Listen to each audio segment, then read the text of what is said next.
출애굽기 10장. 주께서 모세에게 말씀하셨다. 너는 파라오에게 가라. 내가 파라오와 그의 신하들의 마음을 완고하게 한 것은 파라오 앞에서 이런 기적의 표징들을 보여주기 위해서다. 너희는 내가 이집트에서 한 일들과 이집트 사람들에게 보인 이적의 표징들을 너희 자손 대대로 이야기할 수 있을 것이고 내가 주라는 사실을 알게 될 것이다.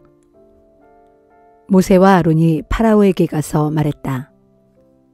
히브리 사람들의 하나님이신 주께서 이같이 말씀하시기를 너는 언제까지 내 앞에서 목을 뻣뻣이 세우고 있을 작정이냐? 너는 내 백성을 내보내어 그들이 나에게 예배를 드릴 수 있게 하라. 네가 이번에도 내 백성을 내보내지 않는다면 나는 내일 네 나라에 메뚜기 떼를 보낼 것이다. 메뚜기 떼가 이집트 온 땅을 뒤덮어 땅바닥이 보이지 않게 될 것이다. 메뚜기 떼는 우박을 맞고도 아직 남아있는 것들을 모두 먹어치울 것이고 들에서 자라는 나무들도 다 먹어치울 것이다. 너의 궁궐과 네 모든 신하들의 집들과 온 이집트 사람들의 집들이 메뚜기 떼로 넘쳐날 것이다. 그런 엄청난 메뚜기 떼는 네 아버지와 네 아버지의 조상들이 이 땅에 살기 시작한 이래로 지금까지 한 번도 본 적이 없는 것이 될 것이다. 모세는 발길을 돌려 파라오에게서 물러나왔다. 파라오의 신하들이 파라오에게 말했다. 우리가 언제까지 저자 때문에 골치를 썩어야 합니까? 저들을 내보내어 저들이 자기들의 하나님인 주께 예배를 드리도록 하십시오. 폐하께서는 우리 이집트가 망한 것을 아직도 모르십니까? 모세와 아론이 파라오 앞에 다시 불려갔다. 파라오가 그들에게 말했다. 가라. 가서 너희 하나님인 주께 예배를 드려라. 그래, 갈 사람들은 누구냐? 모세가 대답했다. 어린아이든 노인이든 여자든 남자든 모두 가야 합니다. 우리의 양떼와 소떼도 다 데리고 가야 합니다. 우리 모두가 주의 절기를 지켜야 하기 때문입니다. 파라오가 모세와 아론에게 말했다.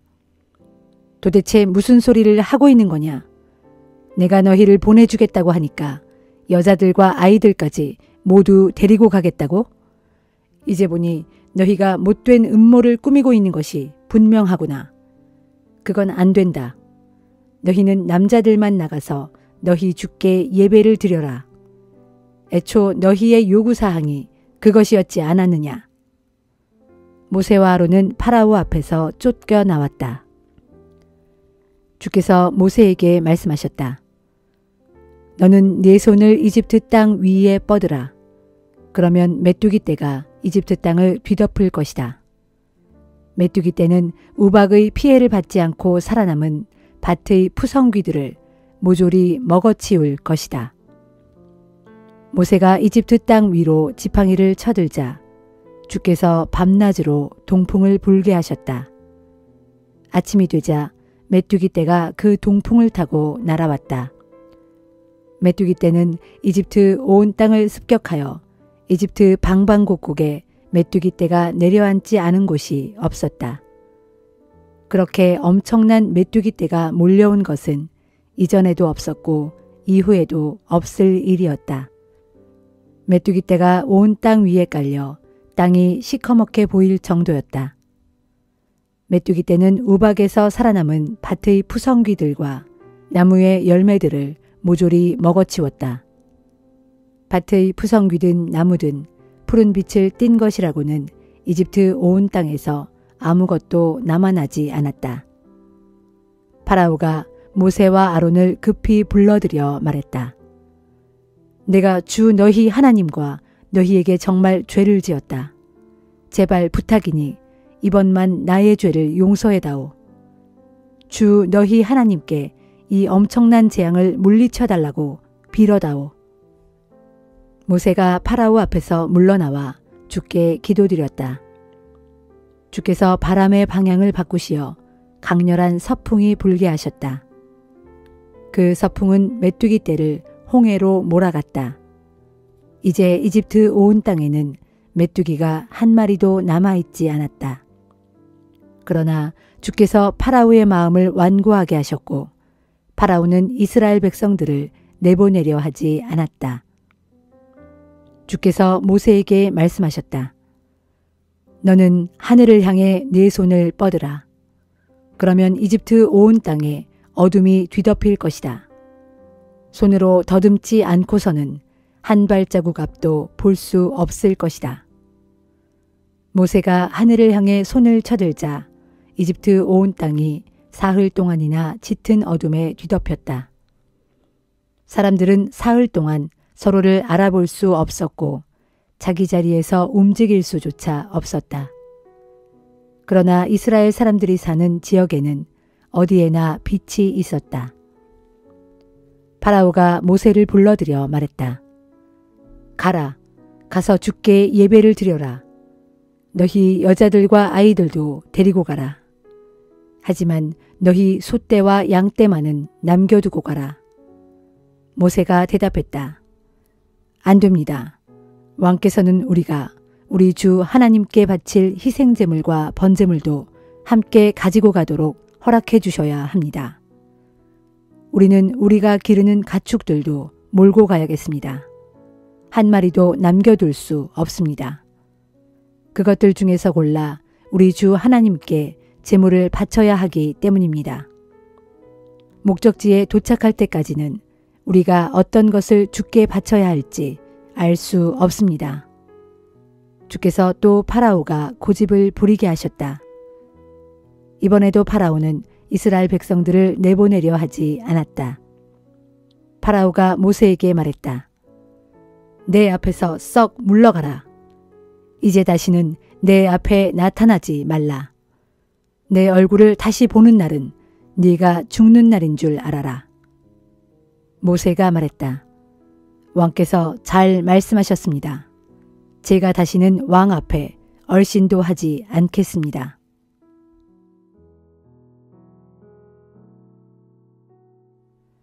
누가복음 13장. 이 무렵 예수께서는 희생제물을 드리려던 갈릴리 사람들이 빌라도에게 학살되었다는 말을 몇몇 사람들에게서 전해 들으셨다. 예수께서 그들에게 말씀하셨다. 죽임당한 그 갈릴리 사람들이 다른 갈릴리 사람들보다 죄가 더 많아서 그 같은 변을 당했다고 생각하시오? 아니요. 내가 당신들에게 분명히 말하지만 당신들도 회개하지 않으면 그렇게 멸망할 것이요. 또 실로암에 있는 망대가 무너져서 거기에 치여 죽은 18명의 사람들은 어떻다고 생각하시오? 그들이 다른 예루살렘 사람들보다 특별히 죄가 더 많아서 그렇게 되었다고 생각하시오? 아니요. 내가 당신들에게 분명히 말하지만 당신들도 회개하지 않으면 그렇게 멸망할 것이요. 예수께서 또 비유로 말씀하셨다. 어떤 사람이 자기 과수원에 무화과 나무 한 그루를 심었소.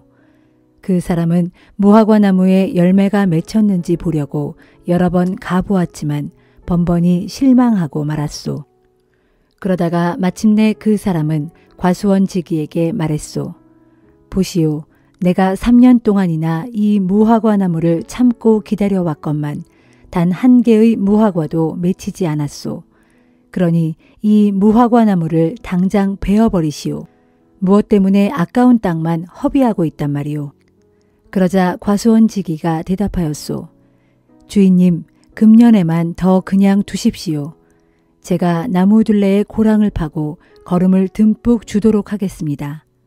그렇게 해서 내년에 무화과가 맺히면 좋고 만일 그때 가서도 열매가 맺히지 않으면 그때는 미련 없이 베어버리도록 하겠습니다. 예수께서 어느 안식일에 한 회당에서 가르치고 계셨다. 그런데 그곳에는 18년 동안이나 악한 영에게 사로잡혀 병마에 시달리고 있는 한 여자가 있었다. 그녀는 허리가 굽어져 있어 몸을 똑바로 펼 수가 없었다. 예수께서 그 여자를 보시고 그녀를 앞으로 불러내어 말씀하셨다. 여인이여, 당신이 병마에서 해방되었소.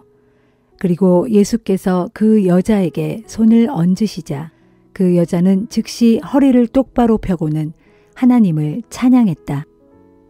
그러자 안식일에 예수께서 병을 고치신 것에 크게 화가 난 회당장이 사람들을 향해 외쳤다. 이 일을 하게 되어 있는 날이 일주일에 엿새나 있습니다.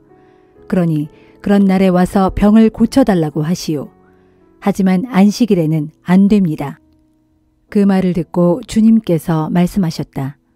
당신들 위선자들이여, 당신들은 안식일이라고 하여 외양간에 매여있는 당신들의 소나 나귀의 곱비를 풀어 물을 먹이지도 않는단 말이오.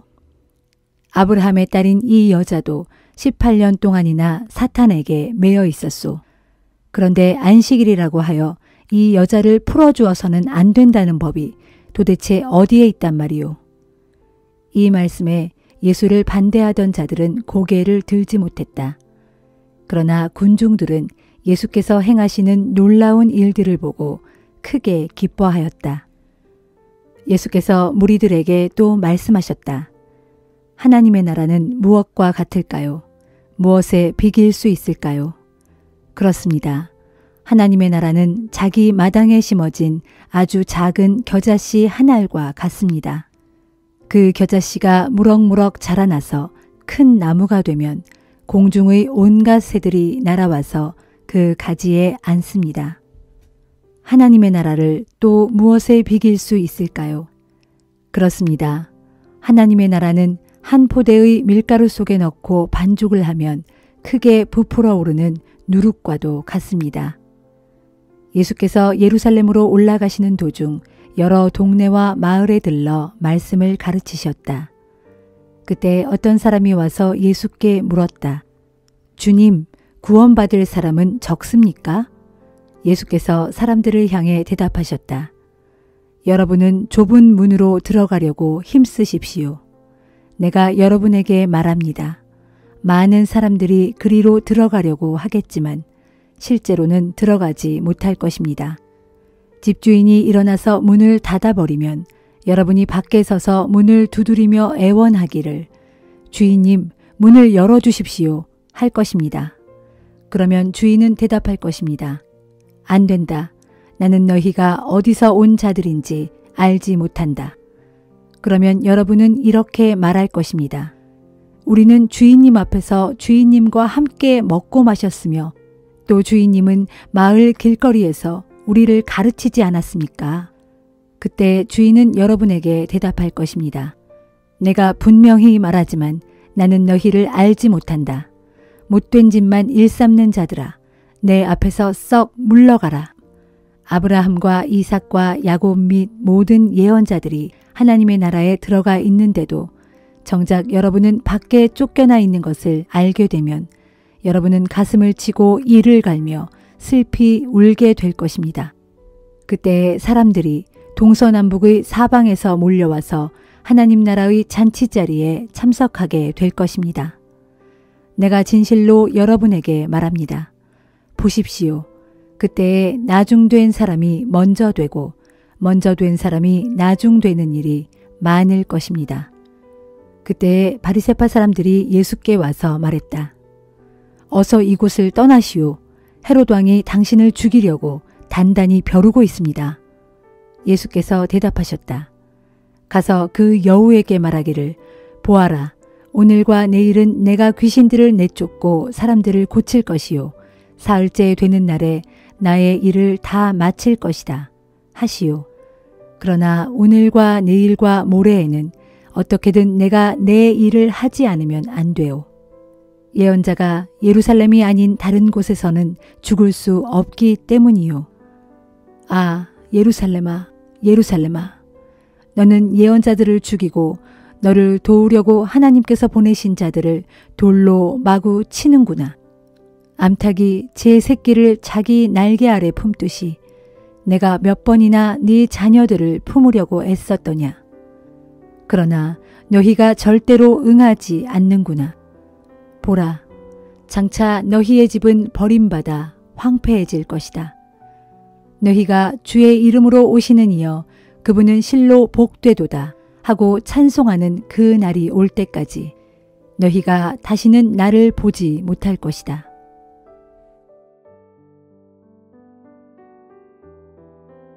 욥기 28장. 은은 그것을 캐내는 광산이 있고 금은 그것을 정련하는 재련소가 있다네. 철은 땅 속에서 캐내고 구리는 광석을 녹여서 얻는다네. 사람들은 칠흑처럼 캄캄한 땅 속의 아주 깊은 곳까지 구석구석 찾아가서 광석을 캐낸다네. 사람들이 사는 마을에서 멀리 떨어진 곳, 사람들의 발길이 닿지 않는 인적 드문 곳에서 갱도를 파고는 줄을 타고 내려가 그 줄에 매달려 흔들거리며 외롭게 일을 한다네. 땅 위에서는 각양 먹을거리가 생산되지만 같은 땅인데도 땅 속에서는 뜨거운 용암만이 부글부글 끓고 있다네. 그래도 땅속 바위에서 사파이어가 나오고 그 돌가루 속에는 금이 섞여 있다네. 참으로 그런 보물이 숨어 있는 길은 솔개도 알지 못하고 매의 날카로운 눈도 그 길을 보지 못한다네. 사나운 맹수들도 그 길을 밟은 적이 없고 겁없는 사자도 그 길에는 가본 적이 없다네. 그러나 사람들은 단단한 바위를 깨부수고 산을 그 밑뿌리까지 파고 들어가 기어코 그 길을 찾아낸다네. 심지어 바위에 굴을 뚫어서라도 온갖 보석들을 찾아내고 만다네. 뿐이던가 흐르는 강물조차도 둑으로 가로막고서는 그 속에 숨겨진 보물들을 죄다 찾아내고 만다네. 아, 그러나 지혜는 대체 어디에서 찾아낼 수 있을까? 어디로 가야 슬기를 얻을 수 있을까? 사람들이 그 가치를 알지 못하니 사람 사는 땅에서는 지혜며 슬기를 찾아볼 수가 없구나. 깊은 물은 말하길 그것은 내 안에 없어 하고 넓은 바다도 말하기를 그것은 내가 가지고 있지 않다 하는구나. 지혜는 황금을 주어도 구할 수 없고 은으로도 그 가치를 치를 수 없네. 지혜는 오빌의 순금을 주어도 구할 길이 없고 값비싼 루비나 사파이어라도 그 값어치에 견줄 수가 없네. 황금이나 크리스탈도 그것과는 견줄 수 없고 순금으로 장식한 보석이라도 그것과는 비교할 수 없네. 산호나 수정도 그것과는 값을 비길 수 없으니 정녕 지혜의 가치는 진주보다 값지다네. 구스의 홍옥으로도 지혜의 값을 매길 수 없고 순금으로도 그 값을 다 헤아릴 수 없네. 그렇다면 지혜는 대체 어디에서 오는 것일까? 슬기는 어디에서 찾을 수 있을까?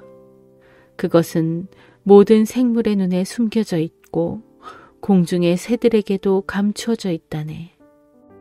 멸망과 죽음조차도 말하기를 우리는 그런 것이 있다는 것을 단지 소문으로만 들었을 뿐이다 하는구나.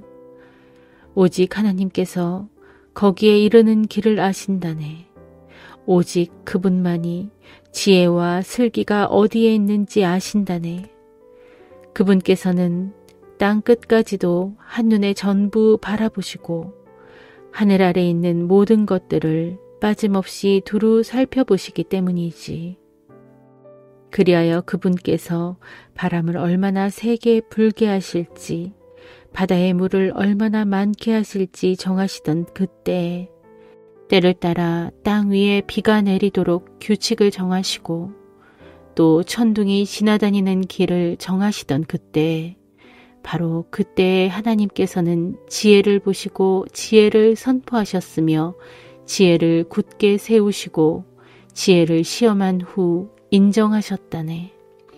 그러고서 그분께서는 사람에게 말씀하시기를 주를 경외하는 것이 지혜요 악을 멀리하는 것이 슬기다 하셨다네.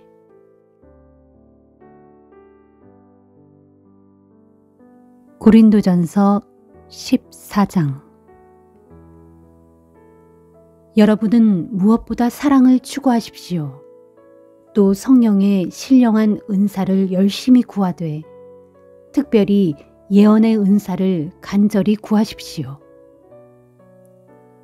방언으로 말하는 사람은 누구든지 사람에게 말하는 것이 아니라 하나님께 말하는 것입니다.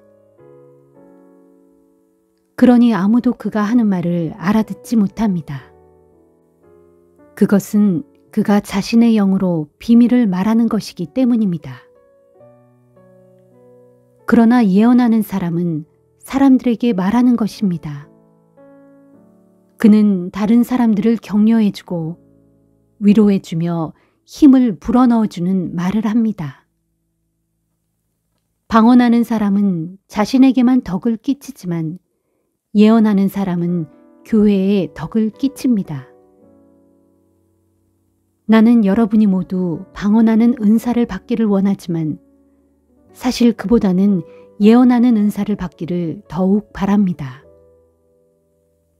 그 까닭은 예언하는 은사가 방언하는 은사보다 더 유익하기 때문입니다. 생각해 보십시오. 만일 방언하는 사람이 해석의 은사를 받지 못하면 그의 방언은 교회에 아무런 덕을 끼치지 못할 것이 아닙니까? 형제들이여, 만일 내가 여러분에게 가서 방언으로만 말함으로써 여러분에게 계시나 지식이나 예언이나 가르침의 말을 주지 못한다면 내가 여러분에게 무슨 유익이 되겠습니까? 필이나 하프같이 생명 없는 악기가 소리를 낼 때에도 각기 그 음이 서로 구분되지 않으면 어떤 곡조가 연주되는지 우리가 어떻게 알 수 있겠습니까? 또 군대의 나팔수가 분명하게 나팔을 불지 않으면 누가 전투 준비를 하겠습니까? 여러분도 이와 마찬가지입니다. 여러분이 말을 할 때 다른 사람들이 알아들을 수 없는 언어로 말을 하면 여러분은 허공에 대고 말을 하는 꼴입니다. 세상에는 수많은 종류의 언어가 있지만 뜻이 없는 말은 하나도 없습니다. 만일 어떤 사람이 하는 말의 의미를 내가 모르고 내가 하는 말의 의미를 그 사람이 모른다면 나와 그 사람은 서로에게 피차 외국인이나 마찬가지입니다. 여러분도 이와 마찬가지입니다. 지금 여러분은 성령의 은사를 갈구하고 있는 사람들이니 삶과 교회에 참으로 도움이 될 만한 좋은 은사들을 구하십시오. 그러므로 혹 방언의 은사를 받은 사람은 자신이 말한 것을 해석할 수 있기를 기도해야 합니다. 만일 내가 방언으로 기도하면 내 영은 기도할지라도 내 마음은 아무 열매도 거둘 것이 없습니다. 그러면 어떻게 해야 하겠습니까? 나는 영으로 기도를 드리면서도 또한 마음으로도 기도를 드리겠습니다. 영으로 찬양을 하면서도 또한 마음으로도 찬양을 하겠습니다. 그렇지 않고 만일 여러분이 영으로만 하나님을 찬양한다면 여러분이 감사를 드려도 여러분이 하는 말을 알아듣지 못하는 사람들은 어떻게 여러분의 감사에 아멘이라고 함께 말할 수 있겠습니까? 여러분 자신은 충분히 감사를 드리겠지만 다른 사람에게는 아무 도움이 되지 않을 것입니다.